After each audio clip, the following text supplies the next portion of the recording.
Hello বন্ধুরা, এই যে দেখুন আমি কড়ার মধ্যে তেল দিছি। তেলে পেঁয়াজ দিব। পেঁয়াজ দিয়ে নাড়াচাড়া করে আরেকটা বাটিতে আমি হলুদ গুঁড়া, মরিচ গুঁড়া, জিরার গুঁড়া এবং গরম মশলার গুঁড়া এবং আদা রসুন বাটা দিয়ে পেস্ট তৈরি করব।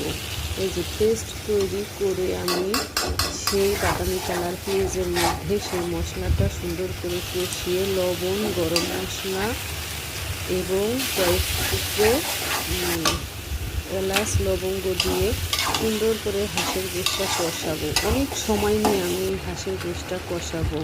আপনারা যদি হাঁসের গন্ধ ভাবটা না রাখতে চান তাহলে একটু টক দই দেবেন। এই যে আমি সামান্য পরিমাণ টক দই দিছি। কয়েক ফালি কাঁচামরিচ দিয়ে কষিয়ে কিছু সময় ঢেকে রাখবো। এই যে দেখুন ব্যাস তৈরি আমার হাঁসের মাংস ভুনা।